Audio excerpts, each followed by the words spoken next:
Përshëndetje të nderuar shikues, ja ku jemi sot përsëri në podcasti Okult, ashtu siç u paralajmërova dhe dje.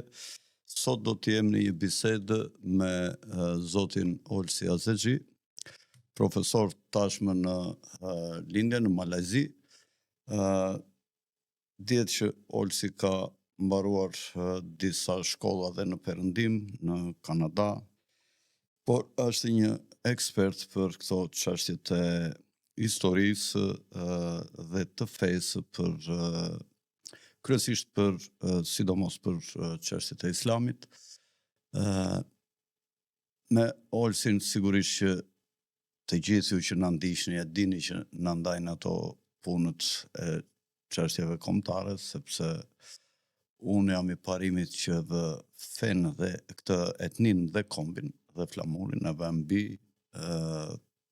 fen dhe jo në kuptimin e besimit, po në kuptimin që ne shqiptarët, sidomos për ato karakteristika që kemi të nevojshme sipas mendimit tim që të kemi parësore dhe atë çimenton që na bashkon, duhet kemi etnin, gjuhën, racën, zakonet, kulturën, historinë tonë të përbashkët përpara besimeve, sepse në qoftë se do të vinin besimet përpara, ne do të diversifikoheshim dhe do të aprishnim unitetin kombëtar.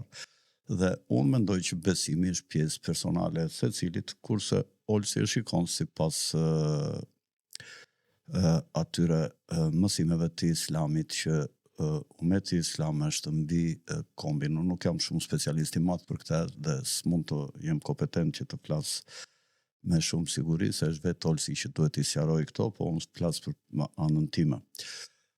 Pra këtu ne me Olsin ndajemi ke çështja kombëtare, por e them këtë sepse ka njerëz që bëjnë komente dhe më thonë si ka mundësi ti Alfred fton Olsi Azexhiun, i cili nuk është një nacionalist shqiptar, po vë fen mbi.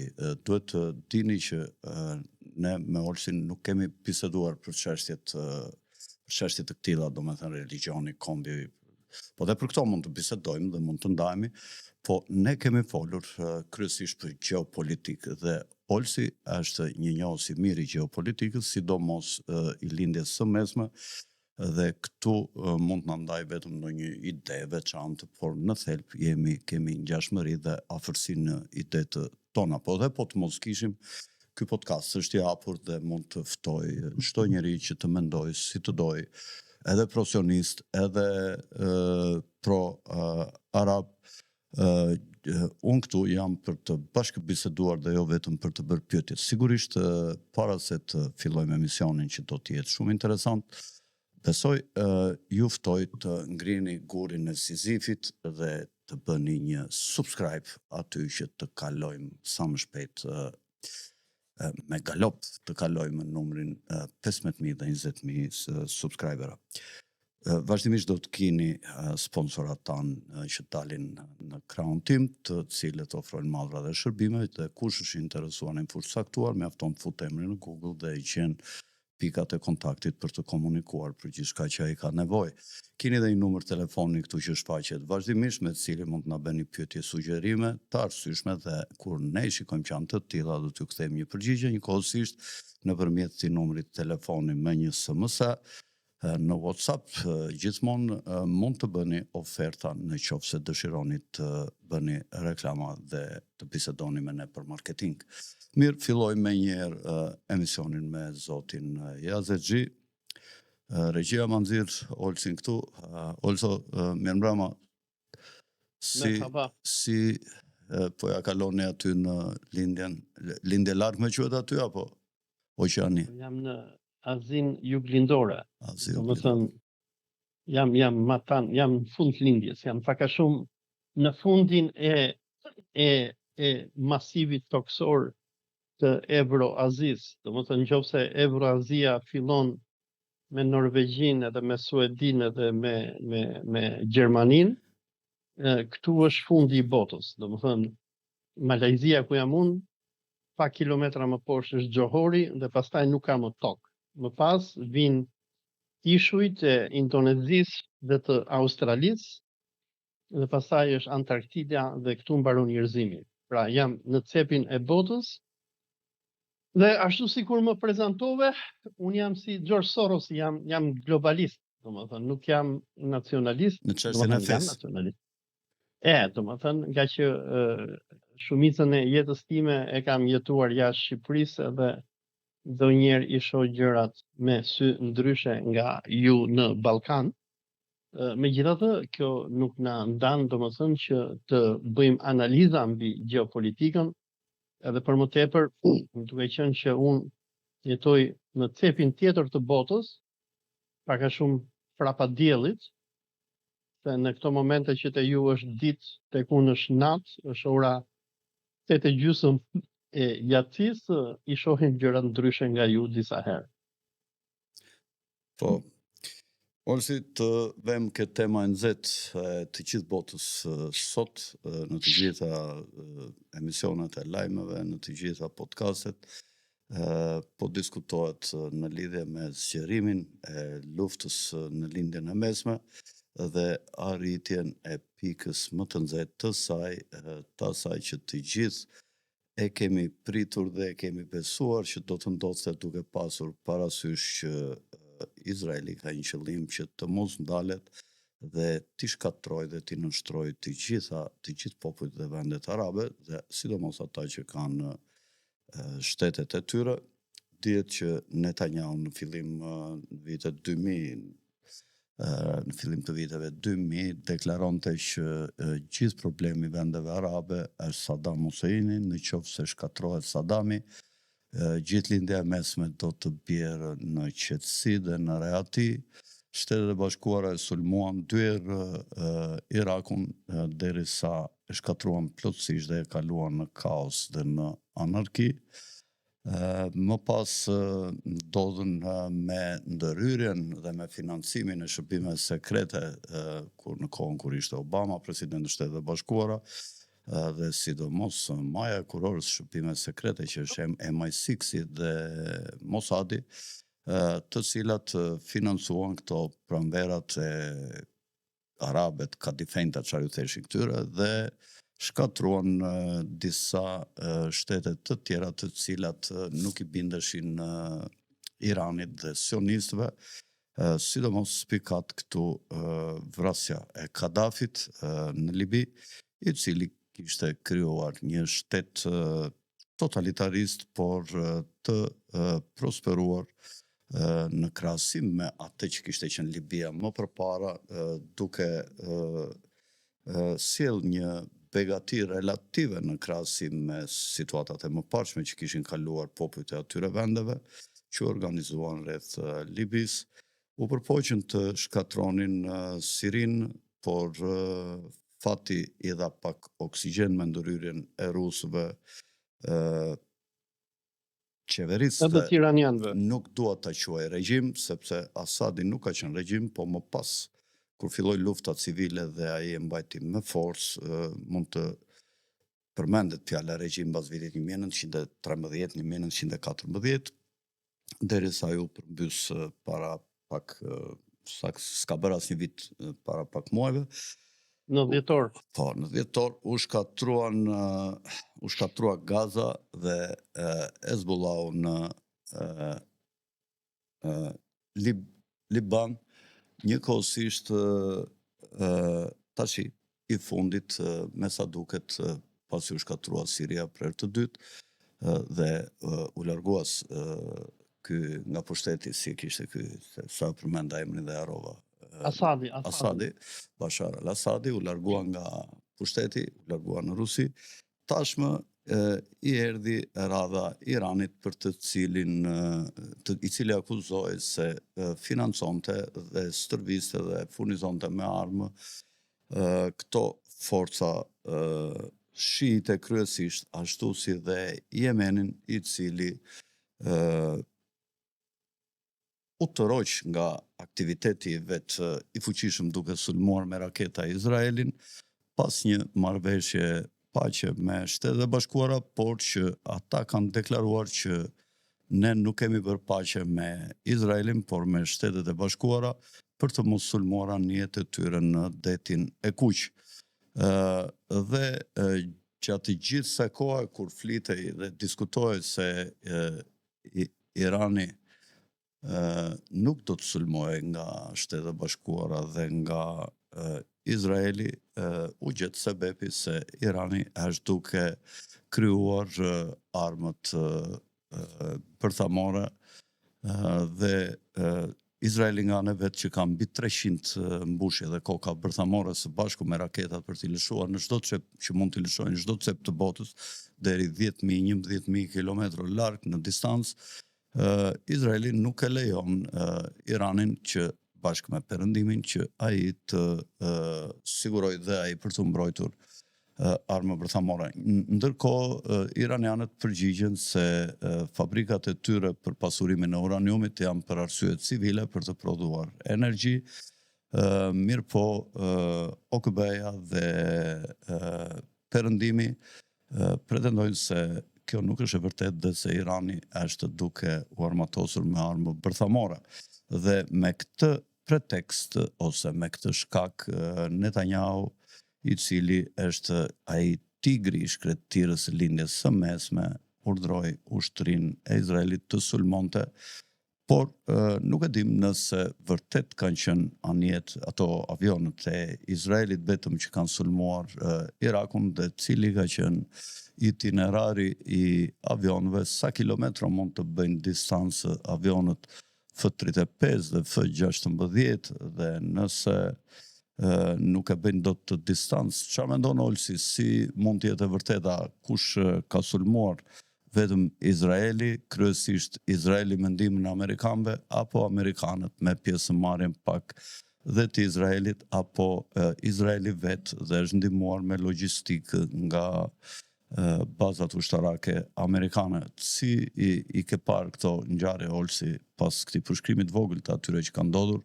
Dhe si e shikon situatën mbas kundër sulmit që po bën Irani, a janë forcat e balancuara apo nuk janë?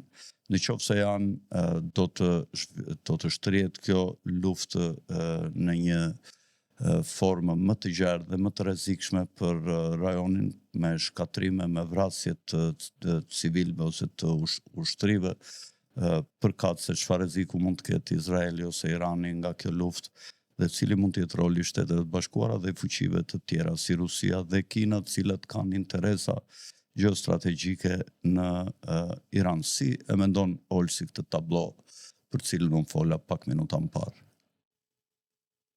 Pak a shumë ju bët rezume të asaj që unë doja të thoja, që domethënë lufta që po bëhet në këto momente kundër Iranit është lufta finale e zionizmit ndërkombëtar kundër botës islame. Dhe për personat që njohin karrierën e Benjamin Netanyahut dhe babait të tij Benzion Meliovskit, që të dy janë qifut polak. Benzioni, babai i tij, ka qenë student i Vladimir Jabotinskit, terroristit më të tmerrshëm qifut të kolonisë të mandatit të Palestinës, i cili edhe themeloi grupe terroriste të Irgunit edhe të Lehit, të cilët pas luftës së dytë botërore, pasi Britania mundi Gjermaninë, ata nisën sulme terroriste duke vrarë britanikët dhe duke i detyruar britanikët me dhunë që të largohen nga Palestina dhe më pas të shpallin Izraelin. Tani, si Netanyahu, i cili ka bërë edhe një libër në 1995 me titull Lufta kundër terrorizmit, ashtu edhe babai i tij, Benzion Meliovski, i cili ndërtoi atë planimetrin e rendit të ri botëror në konferencën që Benzion do të organizoj në Jeruzalem në 1979 me Institutin Jonathan. Jonathan Netanyahu ka qenë vllai Benjamin Netanyahut, të cilin e vran trimat e Ugandës në kohën e Idi Aminit, kur Izraeli dërgoi një trupat speciale për të liruar një avion që e kishin rrëmbyer luftëtarët e lirisë palestineze. Dhe si në konferencën e 1979-s, ashtu edhe në librin e Netanyahu të 1995-s, të dy këta babë e birë kanë bërë atë planimetrin e asaj që ne shohim sot. Që në 79-ën, babai i Netanyahut, Benzion Meliovski, shpalli Rusin, vendet e Bashkimit Sovjetik, duke përfshirë edhe Shqipërinë, si vende terroriste, e theksoj këtë për dëgjuesit e tu, dhe ashtu shpallën vende terroriste edhe të gjitha vendet arabe, duke futur edhe Iranin këtu, dhe arsyeja pse Benzion Meliovski i shpalli vende terroriste, vendet e Evropës lindore dhe botën arabe, ishte se këto vende mbështesnin rezistencën palestineze. Në vitin 1995, pasi Bashkimi Sovjetik ka rënë tashmë, Netanyahu në librin e tij Lufta kundër terrorizmit bën atë planimetrin për luftrat që duhet bëj imperializmi amerikan tani që Bashkimi Sovjetik nuk është më, dhe në këtë libër Netanyahu thotë që ne duhet t'i luftojmë këta palestinezët që duan pavarësi, dhe format e luftërës do jenë nga më të shumtat, por ne në veçanti duhet të shkatrojmë ato vende islamike dhe arabe që mbështesin palestinezët, duke filluar që nga Libia e Gaddafit, Siria e Asadit, Iraku i Saddam Huseinit dhe përfunduar me Iranin. Dhe përveç kësaj, në këtë libër që bën Netanyahu në 1995, thotë që neve duhet, i apelon amerikanëve, duhet të nisim një luftë globale kundër islamit, nga që këta islamikët një ditë do të godasin The World Trade Center, apo qendrën botërore të tregtisë, apo kullat binjake. Atë që thot Netanyahu në 1995, në 2100 CIA dhe Mossadi izraelit do ta bëjnë realitet, në kohën e Bushit të dytë, kur në 11 shtator 2001, amerikanët dhe izraelitët do të godasin kullat binjake dhe këtë sulm terrorist do t'ia faturojnë islamit. Ashtu sikur në Romën e lashtë, ku Nero dogji Romën dhe për atë akuzoi krishterët, të njëjtën gjë do bëjnë edhe zionistët me sulmin kundër kullave binjake. Dhe ashtu sikur ju e përmblodhët përpara meje, me 11 shtatorin, Bush i dytë do të bëjë atë që Bush babai i parë nuk bëri dot, se Bush i parë do bëj vetëm luftën e parë kundër Irakut, dhe në 11 shtator 1991 në Kongresin Amerikan ai do të shpalli fillimin e një rendi të ri botror, dhe pastaj do të jetë Bush i dytë i cili do të nisi luftën 20 vjeçare amerikane kundër Afganistanit, të cilën amerikanët do ta humbin pas 20 vitesh, edhe luftën finale kundër Irakut.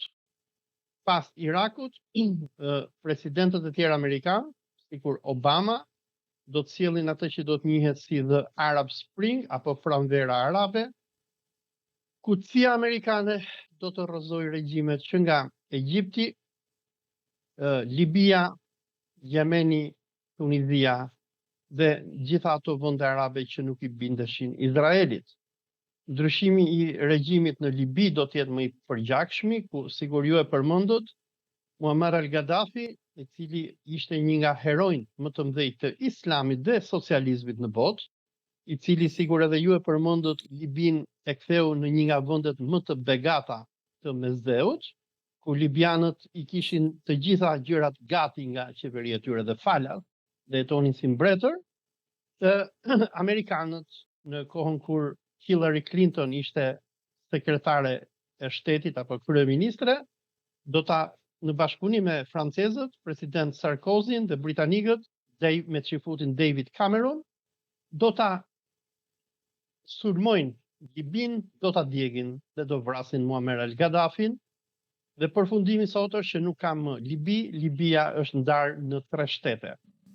Në pranverën arabe do nisi lufta edhe kundër Siris, luftë që ju e përmendët, luftë që do vazhdojë nga viti 2011 deri në dhjetor të 2024-s, kur Al-Qaida dhe terroristi Ahmed Sharra, që tani e quhen veten president i Sirisë, me ndihmën e CIA-s amerikane, mitit turk, Mossadit izraelit, do të detyroj presidentin demokratikisht të zgjedhur të Sirisë, Bashar al-Assad, që të largohet nga vendi dhe Siria do të hyjë në një epokë të errët mesjetare, ku edhe me Sirin do të ndodhi ajo që ndodhi me Libin. Siria në këto momente nuk është më shtet i unifikuar, sikur ishte në kohën e Asadit, por është vend i ndarë në 5 provinca të ndryshme, ku kurdët, ISIS-i, Jabhat al-Nusra, turqit dhe izraelitët dhe duruzët kanë territoret e tyre.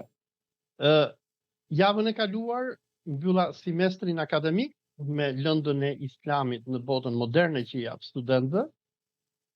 Dhe në mbyll i bëra këtë rezume që po ua bëj edhe shikuesve të tu, dhe i thash studentëve të mi, nga që kësaj jave kemi provimet me ata, i thash që mbani mend, përpara se të hyni në provim, do të kemi një luftë të re dhe do të jetë lufta kundër Iranit.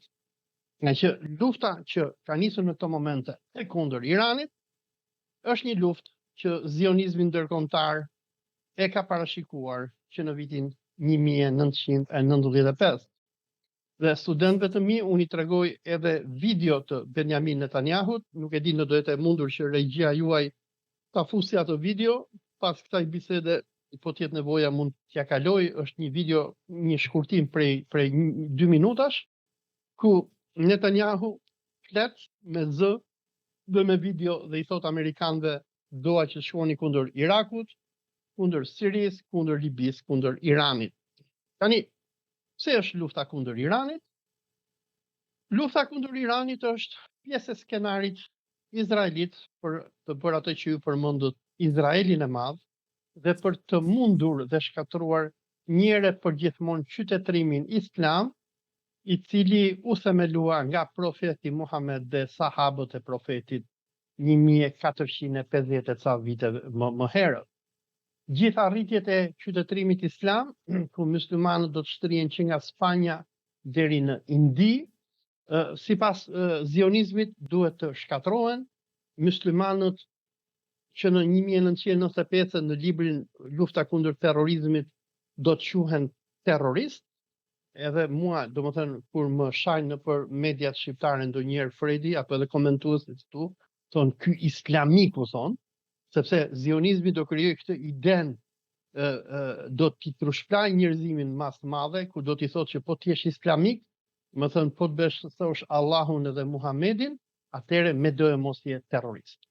Pra e gjithë kjo sihir, kjo magji, kurse këta që vrasin komandon, këta që vrasin fëmijët se quhen komando, domethënë nuk janë terroristë, po janë komando. Kanë një emër tjetër. Si me Ahmed Sharrën, me Ahmed Sharrën që amerikanët deri përpara 5 muajsh e kishin terrorist dhe e kërkonin me 10 milion dollar. Kurse më mbrapa, pasi Ahmed Sharra ishte agenti i tyre, Ahmed Sharra, për shikuesit tuaj Fredi, ta kujtojmë, ka qenë emiri i provincës së Nineveut në Irak. Ai çfarë bënte? Merrte shqiptar apo kosovar budallëj, i trushplante, i vishte jelek me dinamit dhe i thoshte shkoni te filan market, hidhuni ner se do shkonin në xhenet. I drogonte ata budallëjt dhe ai me duart e tij ka vrarë me mira iraken dhe sirian, por për amerikanët ata kanë atë thënien e famshme me Somozën, që kur i thanë presidentit amerikan atëherë, ore, ky është son of a bitch, është bir kurve, edhe presidenti amerikan i kohës tha, yes, but he's our son of a bitch. Është biri i kurvës tonë. Dhe e njëjta gjë edhe me këta terroristët, sikur Ahmed Sharra.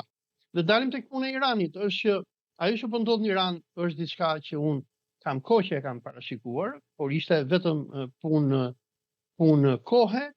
Dhe amerikanët i dhanë shenjat që Irani do sulmohej që javën e kaluar, ku ata tërhoqën stafin e ambasadave nga Iraku dhe nga vendet e Gjirit Persik. Tërheqja e stafit diplomatik, bile se unë e shkrova në Facebook që javën e kaluar, thash që do sulmohet Irani, është një praktik normale diplomatike. Në vitin 1973, kur egjiptianët do sulmonin Izraelin në luftën e Yom Kipurit, ata i thanë ambasadorit izraelit që ne po bëhemi gati për luftë, dhe brenda natës gjithë stafi i ambasadës sovjetike u largua nga Kairo. Pra, unë e parashikova para një javë që do vinte sulmi, por me sa duket iranianët janë gjetur shumë të papërgatitur, nga që amerikanët po i mashtronin dhe po i thonin që në takimin që duhet të jetë në fundin e kësaj jave në Oman, i thonin që ndoshta do arrim marrëveshje nukleare dhe nuk do kemi luftë. Dhe çfarë ka ndodhur ditën e djeshme, unë këtu domethënë nga që jam para në kohë i kam ndjekur ato bombardimet live nëpërmjet Al Jazeerës, është që kur iranianët kanë qenë duke fjetur gjumë, Izraeli ka nisur operacionin quarja e luanit, The Raising of the Lion, e ka fjalën për luanin e Judeas, dhe ka nisur sulmin ky refugjati dhe bujkrobi polak Benjamin Netanyahu, ka nisur sulmin kundër perandorisë iraniane.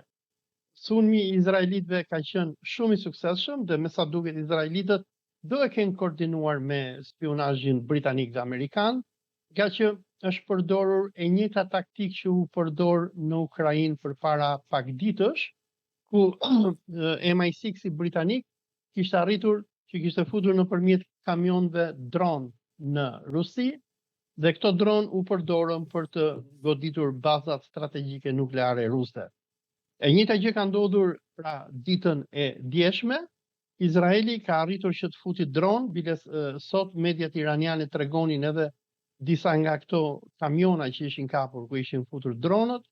Dronët janë çuar në mes të natës, kanë goditur sistemet antiraketore iraniane dhe radarët, dhe pasi ka ndodhur kjo gjë, atëherë kanë hyrë avionët izraelit, por unë besoj edhe amerikan, dhe do ta shpjegoj në moment pse besoj edhe amerikan, janë futur në hapësirën ajrore në kufit e Iranit nga Iraku, ku kanë lëshuar raketat e tyre dhe kanë goditur shtëpitë e krerëve të gardës revolucionare dhe një numër shkencëtarësh nuklear iranian.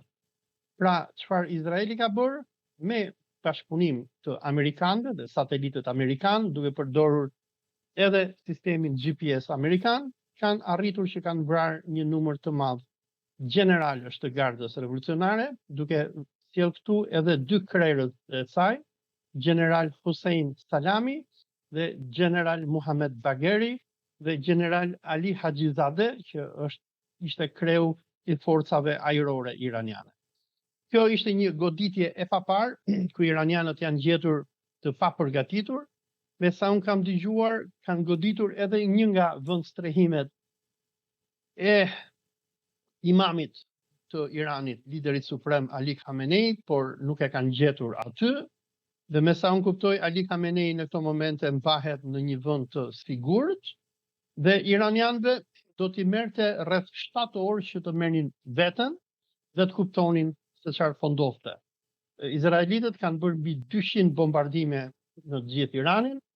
Iranianët janë përgjigjur dje diku nga dreka apo mbasditja me Iranin, ku lëshuan valën e parë të rreth 100 droneve, nga që nuk dërgonin dot edhe raketa, nga që edhe radarët e tyre nuk punonin, nga që Izraeli jo vetëm që kishin goditur me dron, po kishin përdorur edhe teknika bllokuese, si quhen jamming, dhe i kishin bllokuar edhe satelitët, dhe Irani do t'i merrte deri në natën e ditës së djeshme, sot është nata e ditës dytë, që më pas do dërgonin rreth 200 raketa që sikur ju e keni parë kanë goditur Tel Avivin.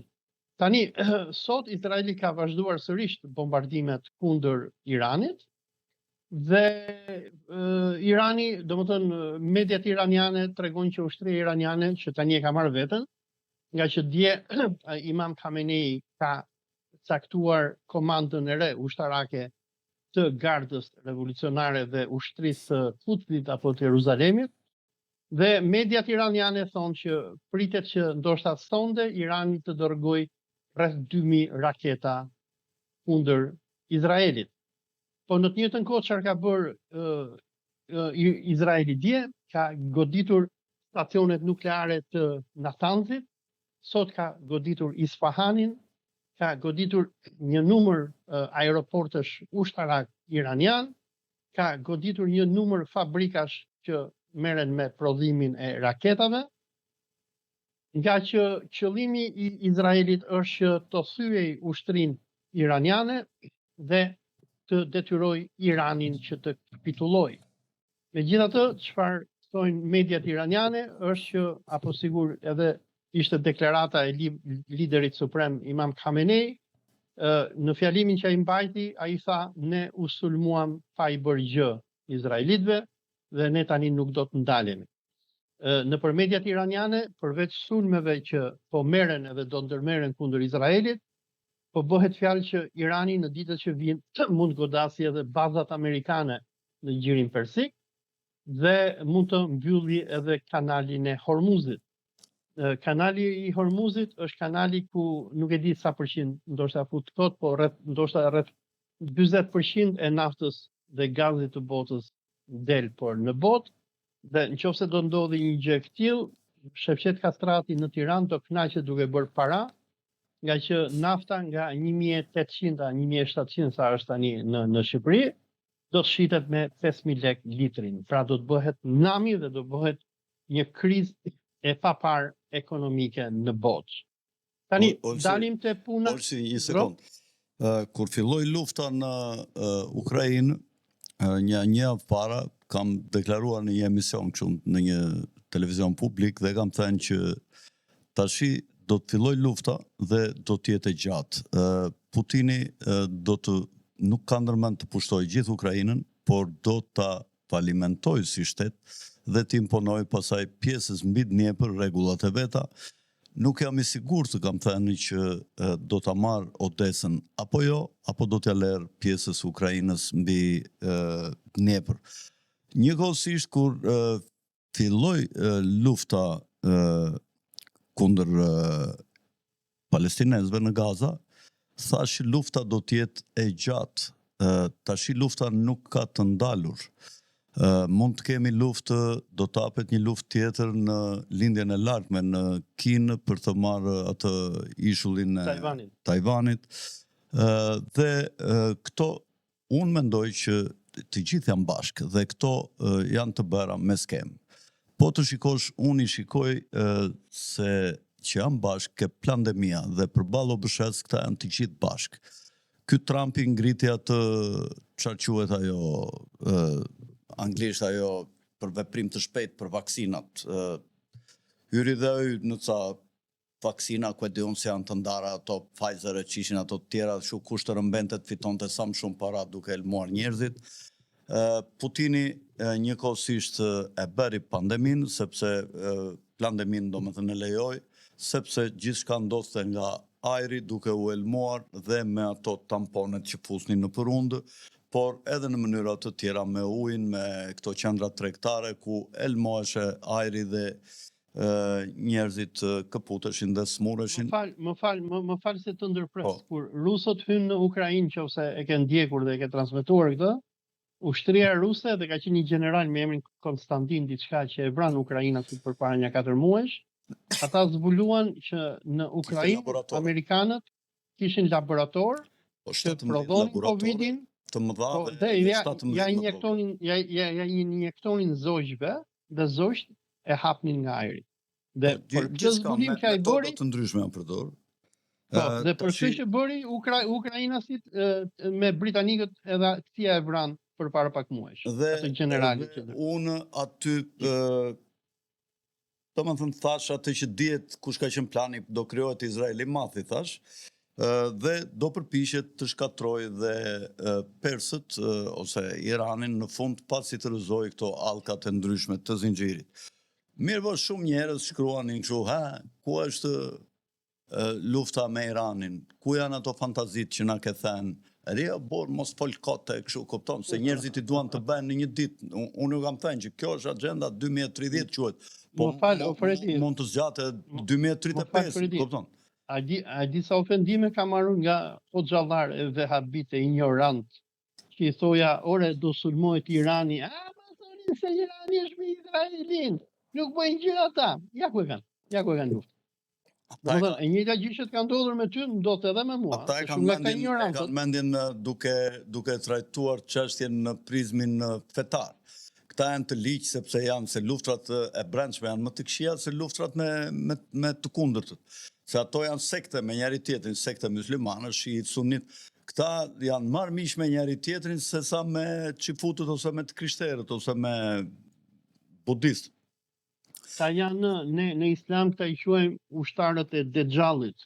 Është antikrishti i cili profeti Muhammed ka parashikuar që do shfaqet në fundin e kohës dhe profeti Muhammed ka thënë që kur të vijë antikrishti do të ketë me miliona muslimanë që do të shkojnë nga mbrapa. Ti the diçka që vajtën këta tanët ande dhe i përdorte ky Alshara.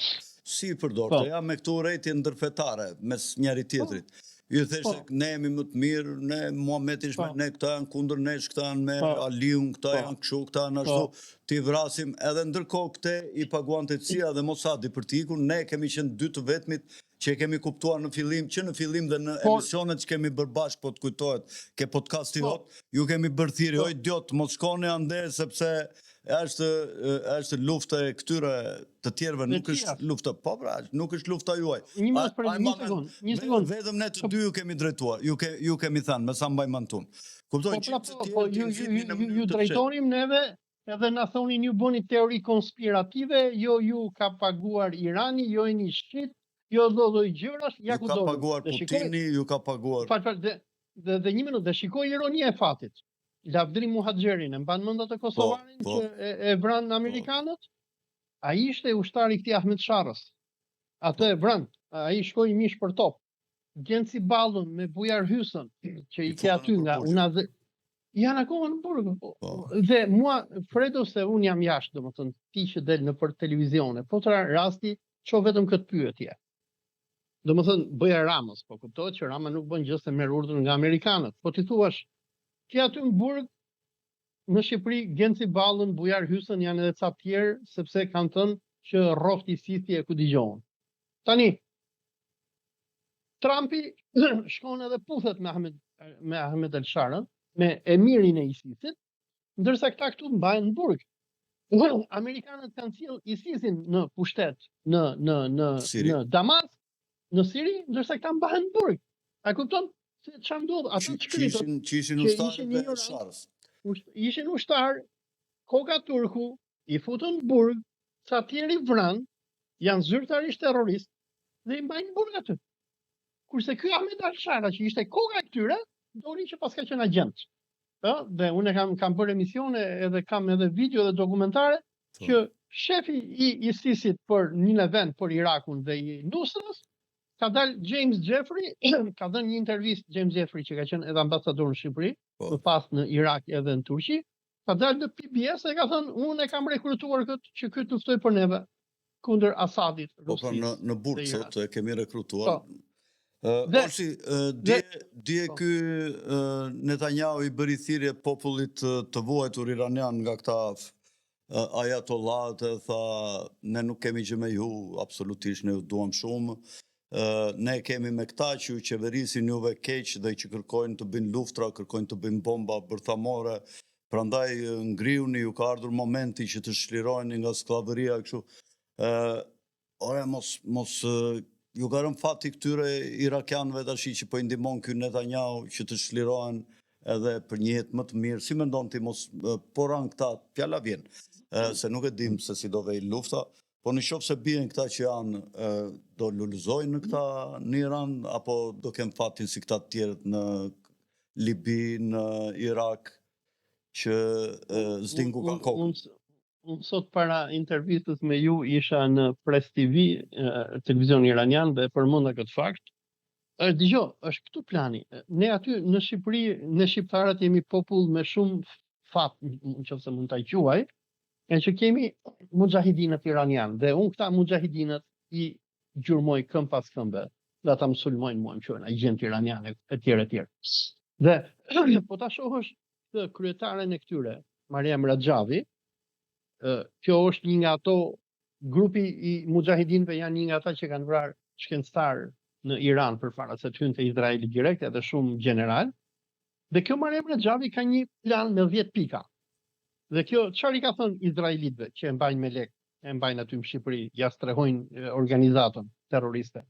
Raxhavi ka një plan për 10 pikash. Ai thotë në momentin që unë do të vi, nuk do ketë më islam në Iran, hoxhallarët xhamit do t'i shkatrojnë dhe nuk do mbështetet më Palestina etj. Dhe një nga planet është që Irani do ndahet në provinca. Pra, ajo thotë unë do t'i jap autonomi të gjithë grupeve etnike që janë në Iran. Tani, Irani është një shtet multietnik. Aty ke turq, ke azer, ke arab, ke persian, ke golestanas, ke baluç, ke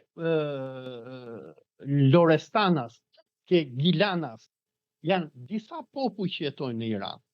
Dhe projekti i zionizmit, nëse ata do të rrëzojnë Khamenein nga pushteti, do të jetë që atë që në Condoleezza Rice, nëse mban mend, sekretarja e shtetit në kohën e Bushit apo ministri i jashtëm çfarë ishte, njoftoi që ishte ajo që Bushi quajti the New Middle East.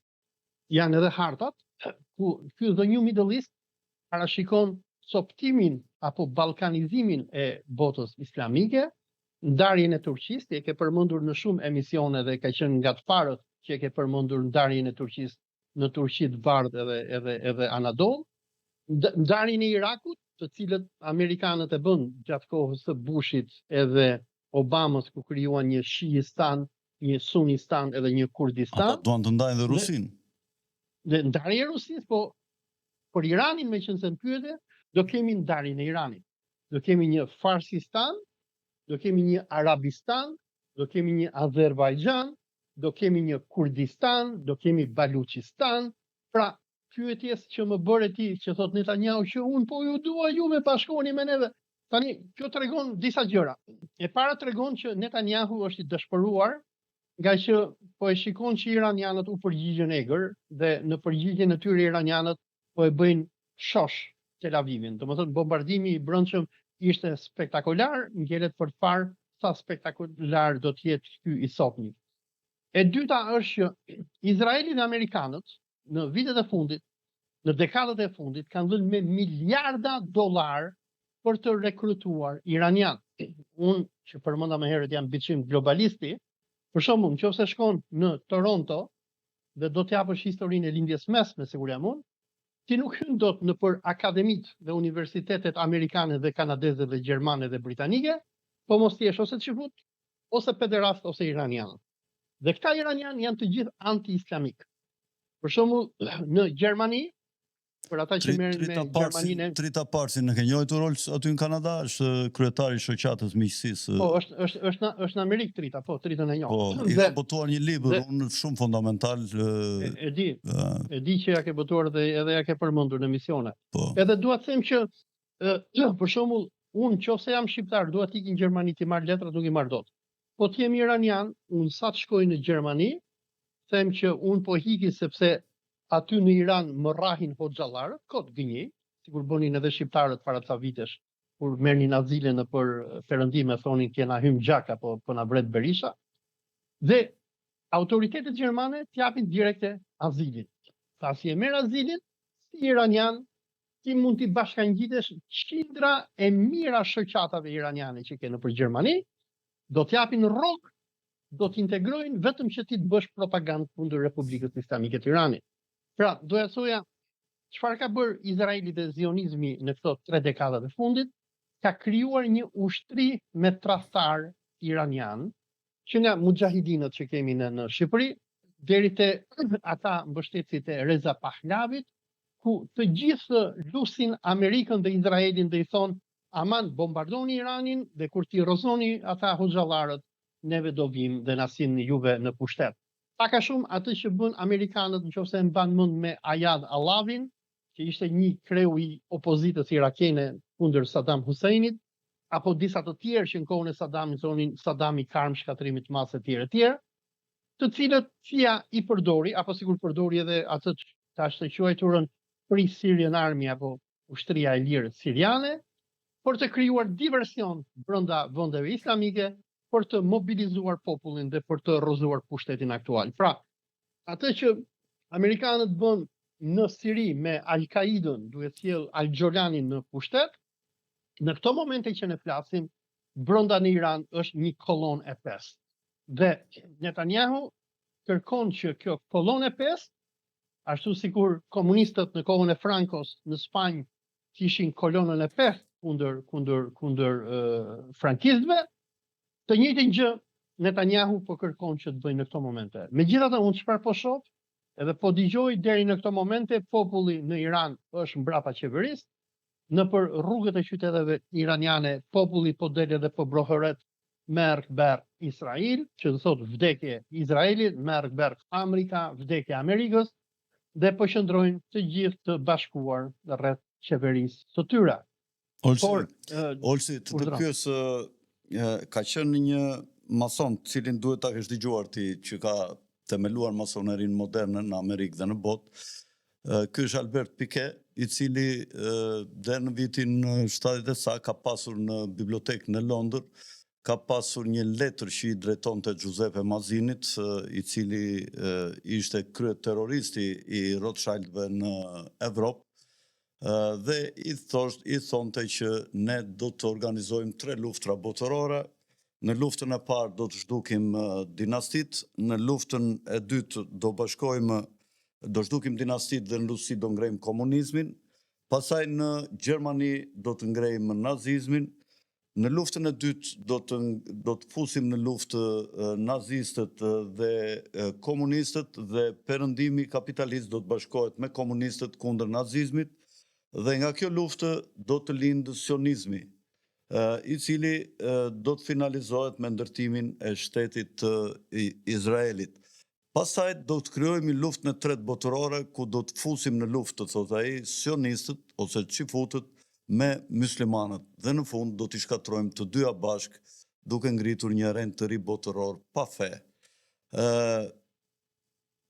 Kjo kur e dëgjonim ne dhe lexonim, theshim çfarë është ky shkrim kaq profetik deri ke lufta e tretë, kupton se dy të parat i kish parashikuar shumë mirë, se bëhet fjalë për letër të vitit para vitit 1880. Dhe kish parashikuar luftën e parë më 14-ën dhe më 18-ën, luftën e dytë, domethënë në gjysmën në fundin e gjysmës së parë të shekullit tjetër, dhe tashi duket sikur po i del, domethënë vetëm këtu është dyshimi, mund të ndodhi që të shkatrohen të dyja, dhe sionizmi dhe islami, sepse unë mendoj që do të ketë goditje në fund edhe Arabia Saudite dhe vendet e tjera, të cilat janë të fuqishme, po vetëm Arabia ka ngelur tash e fuqishme, e cila bashkëpunon me sionistët, bashkëpunon me Shtetet e Bashkuara, dhe këta përpiqen të mos e kenë armikën radhë të parë, radhë të dytë ta bëjnë aleate, dhe basi të rrëzohet Iranin, nëse do ta shkatrojnë, mund të ndodhë që të godasin dhe Arabin, apo mundet që të ketë një reagim të fortë të gjithë botës muslimane dhe të shkatrojnë Izraelin ashtu siç ka thënë Pikea, dhe të shkatrohet edhe vendet islamike në lindjen e mesme, dhe mund të zgjerohet lufta duke u përfshirë dhe vendet tjera të fuqishme, siç është vendi bërthamor Pakistani. Si e mendon ti me këtë luftë, e cila mund të jetë e gjatë, kjo lufta Izrael Iran? Sepse Irani, Olsi, nuk është nënshtruar në histori nga askush. Perandoria perse nuk e ka nënshtruar dot as turqit, nuk e kanë nënshtruar para tyre Bizanti, nuk e kanë nënshtruar më përpara romakët, pasi kanë qenë vendet të pamposhtura me përjashtim të Aleksandrit të Madh, që i nënshtrovi përkohësisht për pak vite, dhe ata rifituan përsëri lirinë. Si mendon ti, çfarë faktor mund të ndikojnë në vazhdimin e luftës? Ti the që ka shumë lloj popullsh dhe racash edhe tarikate të ndryshme fetare. Po pjesa e shitëve, që është pjesa e cila komandon edhe shtetin, si mendon ti, sa përqind janë ata, si i ke informacionet, dhe a mund të ndikoj kjo bërthama e madhe në ruajtjen e kohezionit dhe unitetit si shteti që të mos përçahen, apo këto pakicat që shfrytëzohen gjithmonë në këto raste mund të shkatrojnë Iranin nga brenda, domethënë kur them Iranin, them sistemin, rendin kushtetues, rendin qeveritar. Tani në Iran shiitët janë diku te 90%, po pra, por shiitët nuk janë grup kompakt. Po të shohësh domethënë si pasojë propagandës amerikane, izraelite që prej revolucionit islamik në Iran e paras së madhe që hedh perëndimi, një grup i madh iranianësh janë thjesht ateistë, janë qafir, e urrejnë islamin. Hoxhallarët dhe islamistët në Iran janë diku te 20-30%, nuk janë shumica e popullit. Tani dalim te pyetja jote e Albert Pajkut. Ne duhet të kujtojmë diçka që se shumë veta kur thua ti kështu gjëra sonë më të çajnë këto teori konspirative. Nuk janë teori konspirative, janë fakte. Dhe unë do t'i sugjeroj shikuesve të tu të lexojnë shkrimet e Xhamaluddin al-Afganit, që ka qenë një nga intelektualët më të mëdhenj dhe këshilltarët e Sultan Abdulhamidit, dhe Muhammed Abdus. Muhammed Abdu ka qenë egjiptian, Xhamaluddin Afgani ka qenë iranian, ka qenë këshilltar i Sultan Abdulhamidit, dhe një herë një kohë ky u bë dhe mason, hyri në lozhat masonike të Egjiptit, lozhat britanike, dhe më pas si Muhammed Abdu dolën nga lozhat masonike dhe i denoncuan ato, nga që e kuptuan, bëhet fjalë në vitet 1880-1890, shumë kohë përpara krimit Izraelit, që masoneria britanike kishte projekt shkatërimin e perandorisë osmane dhe krijimin e Izraelit. Pra, numër 1, ajo që theti për Albert Pajkun, që do bëhet Izraeli, po, Izraeli është produkt i masonerisë. Izraelin kush e krijuan? E krijuan britanikët, me Winston Churchillin që ka qenë vetë mason. Ka një shkrim në 1920-ën Winston Churchilli që e ka botuar në Londër, që quhet Zionism versus Bolshevism, apo zionistët dhe bolshevikët, ku ai e thot troç që jemi ne, perandoria britanike, që kemi bërë aleancë me ju zionistët dhe po ju krijojmë Izraelin në Palestinë dhe ju duhet na bindeni ne. Dhe thot i bën apel zionistëve që të na qëndroni në besnik dhe mos ju bashkoni bolshevikëve, të cilët i kanë shpallur luftë monarkive. Pra, e para, Izraeli është nën produkt i masonerisë evropiane. Dhe ne e dim se ju përmendët edhe Mazinin, Giuseppe Mazzini dhe Conte Cavour, to i di kisha katolike, po të shkoj dikush të pyesi këta të dërguarin e papës, po që ti fitoj besimin se kanë frikë të flasin ata, edhe ti thonë atyre ore çfarë mendon ti për Mazzinin, ata do thonë ata janë mason, janë armiqtë e katolicizmit. Dhe duhet të kuptojmë diçka, që lufta e parë botërore nuk ishte luftë për teritore, çfarë thon këta, jo vrau Argduk Ferdinandi në Serbia. Mazzini vet ka vrarë Sisin, perandoreshën, gruan e perandorit Franz Josef, e ka vrarë duke zbritur nga anija, sepse në atë kohë nuk i njihnin, s'kishte media, televizione, dhe e ka vrarë me një shish, i ka qelluar kur ajo po idheshe nga anija, nga një anë e mbante një shërbëtore, i mbante çadrën se ishte diell, dhe ky e goditi nga ana tjetër me një kaçavit të hollë, e goditi këtu ke zemra dhe ajo palos dhe nuk mori vesh fare ç'a ndodhi, kupton? Mazzini ka qenë shumë terrorist. Shumë terrorist. E dua të them që lufta e parë botërore ishte luftë e masonerisë kundër fesë. Se nga lufta e parë botërore kush fuqi doli fituese? Italia, Franca, Britania dhe Amerikanët. Kush humbi në luftën e parë botërore? 3 perandorit fetare të Evropës. Osmanët, që përfaqësonin Islamin, Habsburgët, Austro-Hungarizët, Habsburgët, që ishin katolikët, ishin perandoria shenjtë romake, dhe carizmi rus, që përfaqësonte ortodoksin. Pra, lufta e parë botërore ishte triumfi i masonerisë kundër monoteizmit. Dhe Hohenzollernët që përfaqësonin protestantët. Bravo. Të krishterët protestantë. Pra, ishte luftë e masonerisë botërore kundër fesë. Dhe me luftën e parë botërore u krijuan kombet. Se ti mua më kritikon thotë ky është antinacionalist. Unë nuk jam antinacionalist, por muhabeti është që unë i di ca gjëra më në detaj dhe nuk jam kështu bakti që them Skënderbeu, Nën Tereza edhe Rash edhe vdiqa, sepse ka ca gjëra mbrapa atyre. Dhe me mbarimin e luftës në parë botërore, mos më hyrë në këto tema tash. Jo, nuk të hyj, se do të shajnë edhe ata në komente, do thonë çe more këtë islamikun e tjerë, se ke ca persona shumë interesante për komente. Por du të them, me mbarimin e luftës kam patriot të gjithë, nacionalistë, i përshëndes. Po një minutë kur të vinë në Tiranë, nuk jemi shovinist, jemi nacionalist. Mirë, por jo, nuk do merrem me shqiptarët fare, por dua të them se ç'a ndodhi mbas luftës parë botërore. Ju shpall një luftë globale fesë nga katolicizmi te ortodoksia dhe islami, dhe njerëzit u yshtën që të besonin, ne jemi italian, jemi grek, jemi kështu, nga që ky ishte projekti i masonerisë. Tani dalim tek pyetja jote, ç'a do të ndodhi?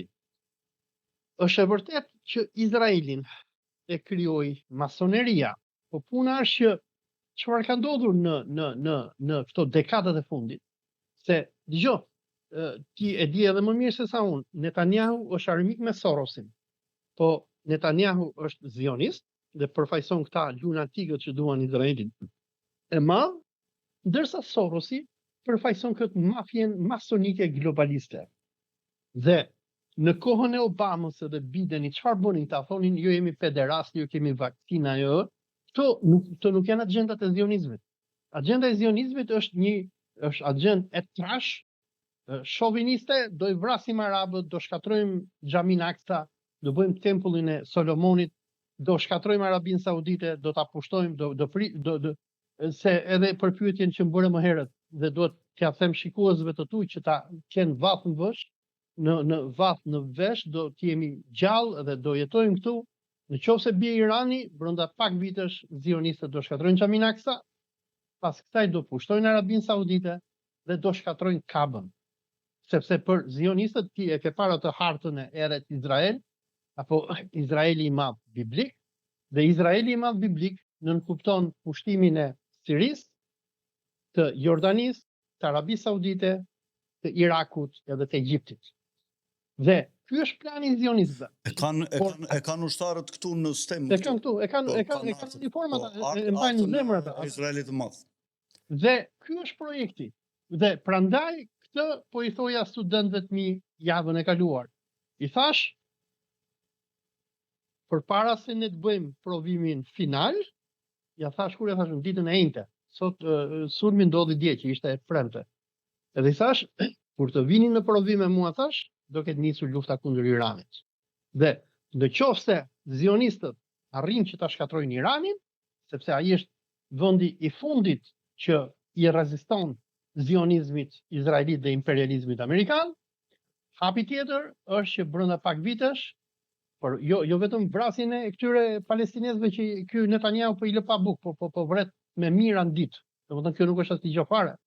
Po do ndodhi shkatrimi i Xhamit Aksa, dhe do ndodhi vrasja dhe dëbimi masiv i sirianëve, i sauditëve, i egjiptianëve dhe jordanezëve.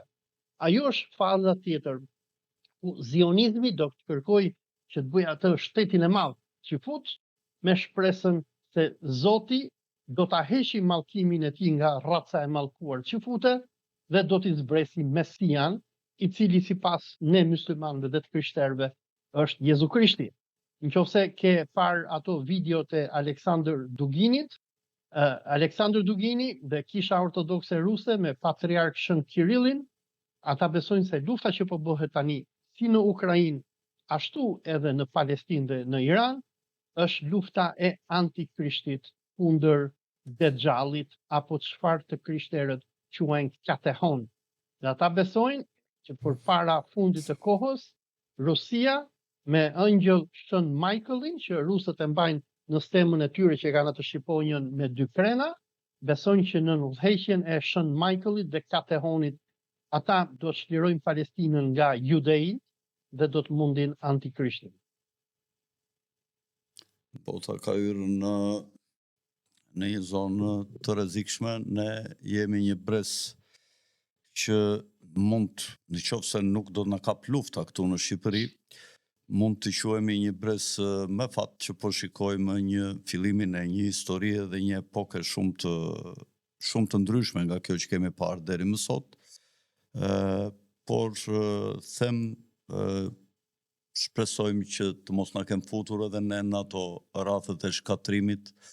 Qëllimi dihet që sipas agjendës Rockefeller ose projektit 21 ose projektit 2030 është depopullimi i cili realizohet me luftra, me uri, se luftrat sillin vdekje, pra depopullojnë me uri të cilat shkaktojnë prap vdekje dhe përkeqësim të shëndetit, sepse në qoftë se njerëzit nuk ushqehen mirë, ju prishet shëndeti dhe vdesin për pak kohë, për një kohë më të shkurtër, nëpërmjet helmit të vaksinave dhe të pandemive që këta bën dhe që kanë ndërmend prap të bëjnë duke i lënë tash në një mënyrë më skëterore të drejtën për të menaxhuar pandemit, duke ja lënë njerëzve të pasgjedhur dhe që s'kan lidhje me shtetin shqiptar, të dërgon ai kryetari i OBSH-s, të dërgon një person nga një zonë e caktuar që është antar i OBSH-s,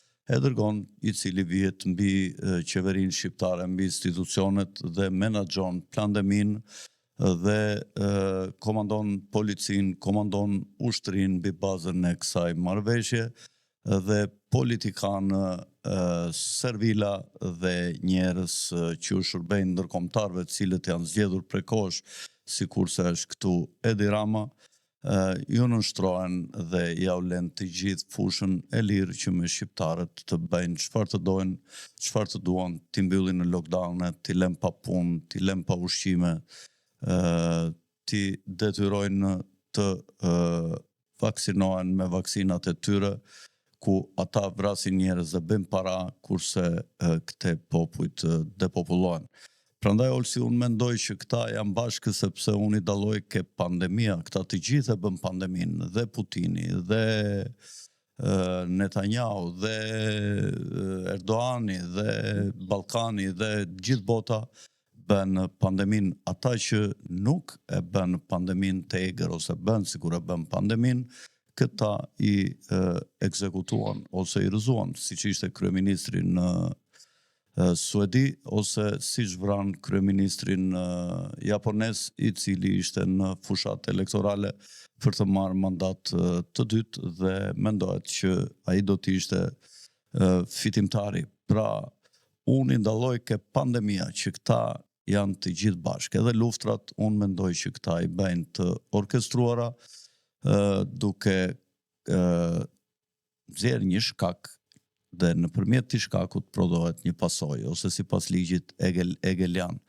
krijon një problem, krijon një reagim të kundërt me ata që krijojnë problemin dhe futi në konflikt. Mbaje konfliktin e balancuar, mos ndihmo më shumë njërin krahas se tjetrin që ta mund krahun tjetër, po mbaj në një luftë të gjatë në terror, prish rendin, shkakto kaos dhe mbas kaosit do vendoset rendi i ri botëror, ku, siç thot Klaus Schwab, këta synojnë që t'i lënë të gjithë njerëzit pa prona, por që do të jetojnë të lumtur. Pra, do të vendosin një lloj komunizmi ku shteti do të jetë pronari i gjithçka dhe nëpërmjet teknologjisë të komandojnë njerëzit që do të ngelen shumë pak mbas agjendave 2030-2040, domethënë në këtë periudhë ku do eliminohen shumë njerëz që do smuren, do nga kequshqyera, do të vdesin në mosha të reja, dhe këta synojnë të mbajnë vetëm 1 miliard ose edhe 500 milion banor,